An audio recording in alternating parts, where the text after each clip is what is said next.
A-Push students everywhere. Hello and welcome to yet another edition of AP Daily Knockoff. My name is Ethan Chang and I am an 11th grader at San Marino High School, currently enrolled in Mr. Baconi's AP US History course.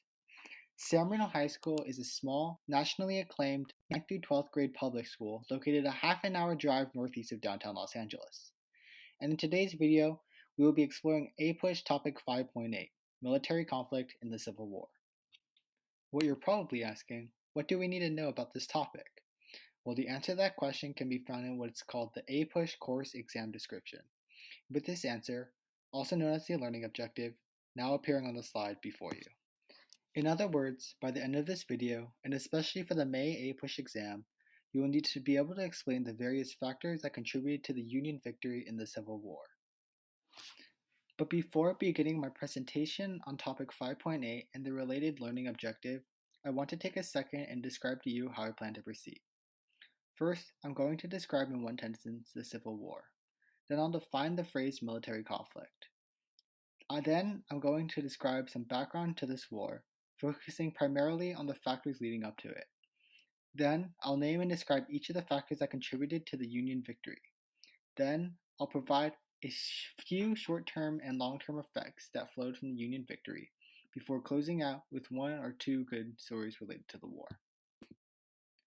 In a nutshell, the Civil War was an armed conflict that was fought from 1861 to 1865 between the northern states loyal to the Union and the southern states that have succeeded to form the Confederate States of America. By military conflict, we mean warfare between factions within a nation. Now, there were a multitude of factors that led America into a civil war. History Channel suggests that this armed conflict started as a result of growing divides between the North and the South. We believe History Channel is referring to the economic and social differences between the two regions. The South's economy was heavily influenced by plantations and slavery, which led to the South's support of a strong state government and no national bank. However, the North's economy revolved around manufacturing and as a result used considerably fewer slaves. The North favored a federal government and a central bank. These differences eventually led to increased tensions and eventually conflict. So now, having described the Civil War and also having described the factors leading up to this war, it is time for us to answer the question, what were the various factors that contributed to the Union victory in the Civil War?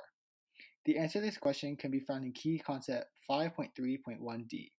There, it says that although Confederacy showed military initiative and daring early in the war, the Union ultimately succeeded due to improvements in leadership and strategy, key victories, greater resources, and the wartime destruction of the South's infrastructure.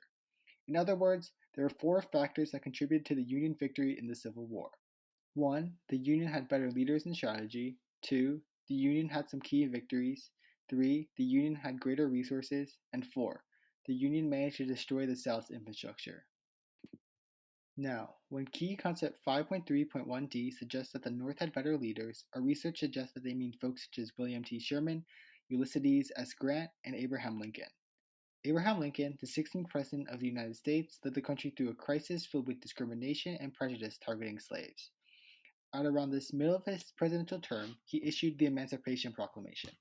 Defined, the term emancipation is the process of being set free from legal and social political restrictions.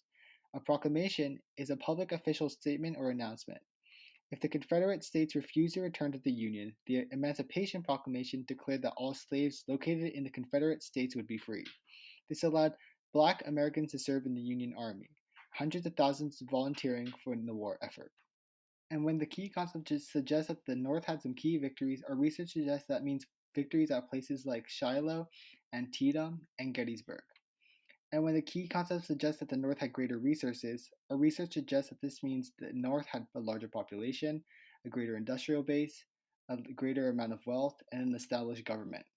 And when the key concept suggests that the Union managed to destroy the South's infrastructure, that means its buildings, its roads, its railroads, and its power supplies. As you are all aware, the North eventually won the Civil War. The immediate effects of the conclusion of the Civil War were loss of life, property damage, a bad economy, and the abolishment of slavery. Throughout the conflict, 620,000 lives were lost, marking the most bloody American conflict in history. The war destroyed an unfathomable amount of property, especially in the southern countryside. Not only was the infrastructure destroyed, but also the economy. Debt was high and businesses went bankrupt. The most important effect of the Civil War was the abolishment of slavery. On January 31st, 1865, Congress passed the 13th Amendment, declaring slavery illegal in America. In the long term, the Civil War led to a united nation, a stronger government, and the growth of industry. The war led to the solidification of a strong central government that we have today. With a united nation, the economy recovered and grew tremendously during the coming decades. The war also immensely influenced the ratification of the 14th and 15th Amendment. The 14th Amendment declares that all persons, including former slaves, born or naturalized in the United States, are granted citizenship and protection. The 15th Amendment permits African American men the right to vote. Thankfully, the Civil War omitted the formation of African American rights, which unfortunately is still being challenged in the modern day. Now, one fact I find extremely interesting was the role of women in the Civil War.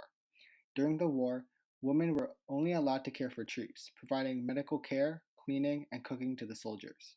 However, some women nevertheless managed to find a way to enter into the battle, as evidenced by this photograph of a woman named Frances Clayton. She, along with 1,000 other women, would dress up as men and fight as soldiers for both sides. Most of the women went undiscovered during the duration of the war.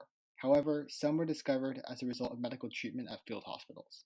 Upon discovery, most were discharged without punishment, yet some faced imprisonment and for going against this rule. With that said, you are now fully prepared to explain the various factors that contributed to the Union victory in the Civil War. And with that said, today's episode of AP Daily Knockoff comes to an end. It's been an honor and a pleasure, though I cannot take full credit for this work. My friends and fellow SMHS juniors, Karen Huynh and Sebastian Moggio, have helped tremendously to make this work possible. In other words, this work has truly been a team effort.